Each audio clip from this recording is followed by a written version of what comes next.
Welcome again. इस video में मैं आपको बताऊंगा कि आप अपने सॉफ्टवेयर में मल्टीपल रेट लिस्ट कैसे बना सकते हैं। सॉफ्टवेयर में आपको मल्टीपल रेट लिस्ट की जो है वो ऑप्शन दी गई है, तो आप मल्टीपल रेट लिस्ट जो है वो मैनेज कर सकते हैं। उसके लिए आप सॉफ्टवेयर की मेन स्क्रीन की सेटिंग में जाएंगे, फिर आप ऐड पैनल में जाएंगे और यहाँ पे आप रेट पैनल आपकी जो यहाँ पे भी पैनल का नाम आएगा, इट्स मीन के रेट लिस्ट। तो आप अपना एक पैनल क्रिएट करेंगे, जितनी भी आप पैनल क्रिएट करना चाहते हैं आप कर सकते हैं। जैसे लैब टू लैब का एक पैनल हो सकता है।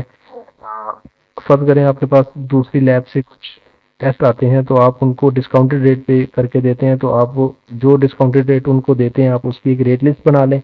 और आपको फिर उसके लिए बार बार सैंपल्स के लिए डिस्काउंट ऐड नहीं करना पड़ेगा। आप जस्ट पैनल सेलेक्ट करेंगे रिसेप्शन से, तो फिर वो उस रेट लिस्ट के मुताबिक उसका बिल जो है वो बनेगा। ये ऑप्शनल चीज़ है, आप ऐड करना चाहें कर सकते हैं, आप ना ऐड करना चाहें तो आप उसके बगैर भी अपनी एक रेट लिस्ट के साथ ही आप सॉफ्टवेयर को यूज़ कर सकते हैं। पैनल ऐड करने के लिए पैनल का नाम लिखें, कॉन्टैक्ट लिखें, यूज़र आईडी और पासवर्ड लिखें। अगर आप उस पैनल को अपने सॉफ्टवेयर की एप्लीकेशन दे देते हैं और आप उसको यहाँ पे उसका लॉगिन आईडी और पासवर्ड क्रिएट कर देते हैं, तो वो पैनल, लेट्स सपोज आपका कोई क्लिनिक है, कोई डॉक्टर है, आप उसको डिस्काउंटेड रेट पे टेस्ट करके देते हैं, आप उसका पैनल बना लें और उसका यूज़र आईडी पासवर्ड बना लें और उसको मोबाइल एप्लीकेशन दे दें, तो वो अपनी रिपोर्ट्स जो है वो खुद डाउनलोड कर सकता है। आप उसको लिंक भी दे सकते हैं, वहाँ से भी वो अपनी रिपोर्ट्स जो है वो खुद डाउनलोड सकता है। पैनल ऐड यहाँ पे इंफॉर्मेशन फिल करके आप एक्टिव कर लें, कैश पैनल रखें और इसको सेव कर लें। इसी तरह आप अगर किसी कलेक्शन पॉइंट पे आपके रेट्स डिफरेंट है, लेट्स सपोज आपका एक कलेक्शन पॉइंट एक शहर में और दूसरा आपकी दूसरी स्टेट लैब है वो दूसरे शहर में है, अब दोनों शहर के जो रेट्स हैं उनमें डिफरेंस है, तो आप उस कलेक्शन पॉइंट के लिए एक रेट लिस्ट बनाएंगे और यहाँ पे आप पैनल असाइन में आके आप उसको एक पैनल असाइन कर देंगे। आप यहाँ पे कलेक्शन सेंटर सेलेक्ट करेंगे, फिर आप पैनल का नाम सेलेक्ट करेंगे जो उसके लिए रेट लिस्ट बनाई है और असाइन कर देंगे, तो फिर वो कलेक्शन पॉइंट उस रेट लिस्ट के मुताबिक इनवॉइसेस बनाएगा, आपके मेन लैब के रेट के मुताबिक नहीं बनाएगा। ये चीज़ भी ऑप्शनल है। उसके बाद यहाँ पे आप पैनल प्राइसेस सेलेक्ट कर सकते हैं। यहाँ पे आप पैनल का नाम सेलेक्ट करें, जैसे मैंने ए सेलेक्ट किया। अब इसके अंदर कोई इस वक्त वो रेट लिस्ट इसकी मौजूद नहीं है।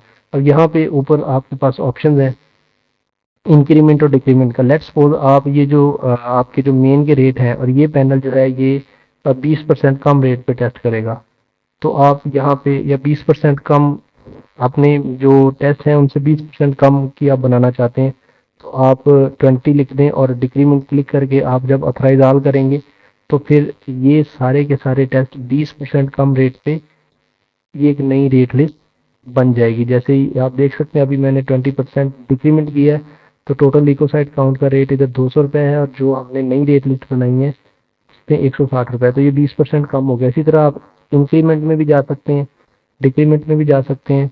और अगर फर्ज करें आप जो है आपका ऑलरेडी आपने एक रेट लिस्ट सेट की हुई है, जैसे आपने ए रेट लिस्ट सेलेक्ट की है हमने अभी, अब आप चाहते हैं कि आपने एक और रेट लिस्ट बनाई है किसी और पैनल कलेक्शन पॉइंट के लिए, आप चाहते हैं कि ये रेट लिस्ट सारी की सारी उधर कॉपी हो जाए, आप यहाँ पे इसका सिलेक्ट करें पैनल का नाम जिसमें आपने वो रेट लिस्ट कॉपी करनी है, तो यहाँ पे ए जो रेट लिस्ट कॉपी करनी है और select panel to copy rate list, तो यहाँ पे बी पैनल जो जिसमें आपने कॉपी करनी ए वन और कॉपी रेट लिस्ट कर दें, तो ए की सारी रेट लिस्ट ए वन में या दूसरे पैनल में कॉपी हो जाएगी। तो ये चीज़ें ऑप्शनल हैं सॉफ्टवेयर में। ये एक एक्स्ट्रा फंक्शनैलिटी हमने दी है सॉफ्टवेयर में कि आप मल्टीपल रेट लिस्ट अपनी जो है वो मैनेज कर सकते हैं अकॉर्डिंग टू नीड। अगर आपको ज़रूरत है और आपके डिफरेंट कलेक्शन पॉइंट हैं डिफरेंट सिटीज़ में या डिफरेंट स्टैट लैब्स हैं डिफरेंट सिटीज़ में और उन सब के अंदर जो प्राइसेस हैं वो डिफरेंट हैं, किसी शहर में प्राइस ज़्यादा है किसी में कम है, तो आप मल्टीपल रेट लिस्ट बना के अकॉर्डिंग टू दी सिटी आप वो असाइन कर सकते हैं अपने कलेक्शन पॉइंट्स को, और वो फिर उसके मुताबिक डीलिंग करेंगे और आप जो एक फाइनेंशियल लॉस है उससे बच सकेंगे। या आपको मल्टीपल सॉफ्टवेयर रखने की ज़रूरत नहीं है, एक ही सॉफ्टवेयर आपका सारे कलेक्शन पॉइंट्स पे चलेगा और वो डिफरेंट रेट लिस्ट आप एक ही सॉफ्टवेयर में जनरेट कर सकते हैं, तो उससे आपको अपना जो बिजनेस है, अपनी जो लैब है, उसको मैनेज करने में आपको आसानी होगी।